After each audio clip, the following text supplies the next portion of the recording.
Greetings and welcome to step 30 of our Awakening in 30 Steps. Today we reach the third milestone, correct view of reality.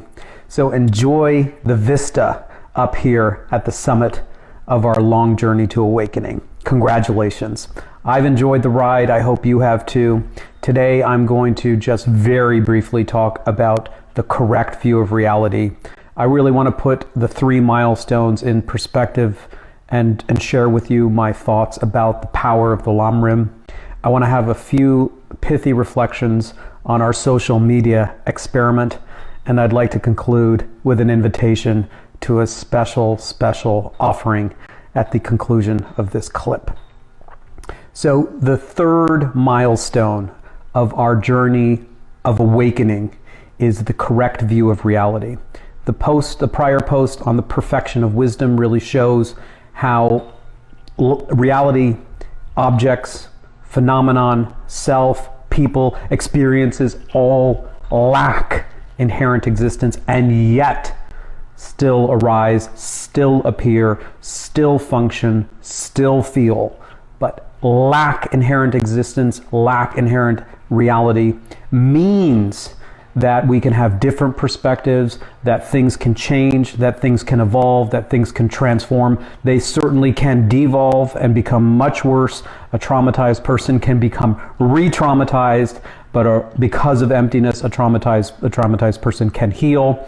The world on the brink of devastation and ecological destruction and demise didn't happen out of nowhere. It happens on the basis of human-created karma and conditions, but because it's empty, because it lacks inherent existence, the planet can be transformed. That is our mission. That is the opportunity of a lifetime right now, to shape-shift our consensus reality, because it is being created by minds of living beings compelled by the forces of addiction and stress and myopia and prejudice and violence and greed. But because it's empty, it can be transformed into what they call a Buddhaverse. That's our mission. That is the correct view of reality, is like seeing a coin with two sides and understanding that it's just one reality. It's not two realities, it's one reality, can be seen from two different angles. From the perfect wisdom side, there is the lack of inherent existence. From the relative side, or the conventional side, there are the appearances, the forms, the people, the places, the arisings, the passings. This is the field of experience. And the field of experience itself is emptiness. It's not two things. The field of experience is itself the expression of emptiness, as Nagarjuna would say. This is the union of the two. Conventional and ultimate realities is one single reality. It's taken us the steps and the milestones of renunciation, bodhicitta, and correct view to finally arrive at the summit of awakening. The three principal paths, as what Lama Tsongkhapa said, are the foundations of all the teachings of the Buddha. So we have covered them in 30 steps. Of course, we did it lightly, but we did do a thorough job, enough job to just even articulate the landscape. So I feel good, and I feel very, very happy that you joined me for the ride. So enjoy the vista from the summit. Now we have made our way to the correct view of reality, the union of the two, the fact that things lack inherent existence and yet still arise means that we are all life artists. We're all co-creators. We are all empowered agents of change. We can redesign our own experience. We can redesign the entire planet. Now, I do have a little pithy section in the book Gradual Awakening called M.A.P.S, which is my articulation of how we intervene and shapeshift reality. It's in the final chapter. I call that chapter Manifestation. I know that's a big buzzword in the New Age circle, but I show basically how, I have a little bit of a critical comment about The Secret and some of the New Age philosophy, but the Buddhists do use manifestation. They articulate how karma and emptiness work together. I'm actually not going to do that in this post.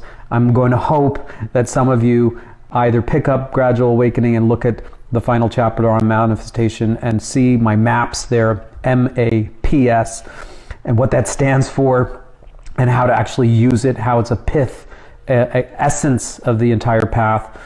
And it's a little bit like Tara Brach's RAIN. Everybody's got their little acronym. That's mine.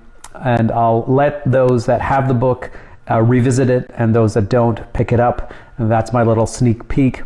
But essentially, the culmination of the path is that we are in a position to really understand the mechanisms by which reality is being unconsciously or consciously created, and to feel empowered by that, and to actually be motivated to do something of value for the benefit of others. Now, the Lamrim is perhaps the greatest, most systematic, most comprehensive presentation of Tibetan Buddhism and Buddhism at large that I've ever come across. That's why I love it so much. What is the power of it? Well, I think, to put it in terms of our journey together, we have seen how the steps and stages of the path work as a kind of building block or a structure for the mind to naturally develop. We first went to the milestone of renunciation. We got to the milestone by following certain steps and sequences. The milestone of renunciation is about our self-care, our loving ourselves enough to care for ourselves, to stop or abandon the causes of our own nightmare making. But it doesn't stop there. We can enjoy the vista for a little bit, catch our breath, then we move on to the next series of steps and reach the second milestone, bodhicitta, the determination to awaken for the benefit of others. This is based on our understanding of interrelationality, infinite life. We can never eliminate ourselves. We can never eliminate others. We're in it forever and ever together. So may as well optimize the situation, not just for ourselves, but for others. And then finally, the correct view of emptiness. That is the pinnacle and so necessary. I was thinking about this the other day. My boy came home from school. He had a bad day. He was tearful and angry and I hate school, and he was really emotionally dysregulated. And I thought to myself, oh my God, I got pulled in. I got really pulled in because I love my boy so much. And we're in a new place and a new home and a new school and COVID and the pandemic, and everything just got to him. And because I love him so much, it got to me. And there we are both, swirling and swirling around in our dysregulation. And this is why compassion is not enough. This is why self-care is not enough. This is why compassion is not enough.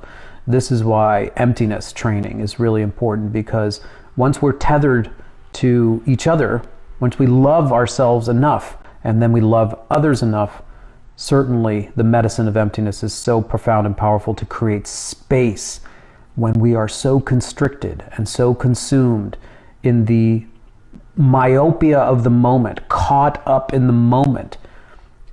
There would be so profound to have the spaciousness of the horizon of infinite possibilities and infinite malleability. There, if we could train our minds to perceive the ultimate nature of things amidst the turmoil, what leverage it could possibly give us, what creative inspiration it could possibly give us, how it would help us to regulate and intervene. And so this is why the Lamrim is so powerful. You start with yourself, you put your own oxygen mask on first, you move to others, and when you move to others, you need different skills. I mean, you definitely need a whole nother toolkit.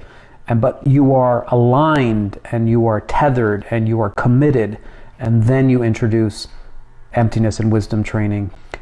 What would happen if you did emptiness first and you got it wrong? If you fell off the deep end of emptiness, misunderstanding it as nihilism, that people, places, and things don't exist at all, then what motivation would you have to intervene and with a warm heart? You would just kick up your tootsies, smoke your cigar, and go, what's the point and why bother? The world is but an illusion. But that's not the case. You do your first milestone of renunciation, second milestone of bodhicitta, then you add the medicine or the elixir of emptiness, and you put that training in a proper linear regiment, and therefore you don't fall off either extreme. You don't fall off the extreme of compassion without emptiness, where you just get drowned by all the sorrows of the world. You also don't fall off the other extreme of nihilism, where nothing matters. You conjoin the two, the union of the two, the non-dual wisdom and compassion, ultimate and relative experience of the world. And there, in the middle way, you find this beautiful balance of spaciousness and open-heartedness. Unbelievable. Lamrim, Tibetan Buddhism, the path. Oh my God, where would we be without it? So here now I'd like to have a few reflections on the social media experiment. I learned a lot. I mean, I hope you did too. I think motivation is key. I mean, that's clear. I think I have been guilty of posting haphazardly and out of insecurity, and I don't think that benefits me. It reinforces more of the same. I think it's like polluting the stream. It's like dumping toxic waste into the stream. I mean, social media is like a stream that connects us. So we should be mindful of what we're putting out there. And if that means taking a day off or a week off or a month off, then we should do that. And we should post good content, be good stewards of the rivers that conjoin our minds. So that's been helpful. It's also been helpful to see how the emergent possibilities of people's interaction and engagement around this 30 steps of awakening. One particular person in particular I'm thinking of that inspired me greatly. She drew a painting for each of the steps, and I was like, wow, that tipped me off to a brilliant demonstration of how to integrate the principles of the path that I'd like to encourage other people to do. If they come down the pike on the 30 Steps of Awakening on Instagram with Miles Neal and you're joining us late, but try and do something profound. Take the next step. Take the contemplations, not only share them with your pithy reflections, but do whatever it takes to make it personal. Wow, make a creative project out of it. Unbelievable. So inspiring. I also think that I learned that pithy little reflections of 10 or 15 minutes actually do make some sense in a broader context when they're conjoined with other things. So it's not in isolation that I've delivered something profound in 15 minutes, because we all know I haven't. But if it's just enough to spark your interest, and then you do some reading and you do a little meditating, and then you maybe join a longer course, and you combine all of these things, then I think they do serve some purpose. I'm still a little concerned about our culture of technology and distraction and the economy of attention. But just by conversing with you throughout the 30 steps, I've learned so much.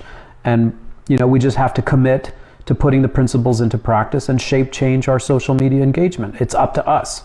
That's my take home. I want to thank you for all your contributions in helping shaping my thoughts on it. And, we might as well continue with the conversation, which is actually what I want to invite you to do. So now that we've completed all 30 steps, you might have some questions. DM me your questions, and I will follow up in a couple of days with another little clip or post answering some of your any questions about the three principles of the path, the 3 milestones, the Lamrim, any of the steps or contemplations or meditations. DM me some questions. I will put them all together, and I'll do a short little clip answering whatever you would like. It can be asking me questions about my practice, about my journey of the Lamrim, about technical, philosophical, practical, whatever. Go ahead and DM me, and I'll come up with some follow-up at the conclusion of this 30 steps. Now, what are we going to do now? What are we going to do next? I want to thank you, because the journey that started almost a month ago, I was post-contemplative studies program, 2-year journey. It was a bardo, it was a liminal phase. I really used the social media to just get my bearings and keep myself tethered and keep myself honest and keep myself on the path. And I have now emerged with what's coming next. And I would like to invite you all to join me on the Lamrim meditation series. The Lamrim meditation series is a year-long program consisting of 3 courses that I'll teach over the course of the year. It's focused on these meditations. We did 2 years of study. Now we're going to do a year of practice. Lamrim meditation series. It's up on the site now. Go and check it out. Gradual Path www.lamrim or link in the bio. I hope to see you there. It's going to start really soon. And so thank you. All best wishes and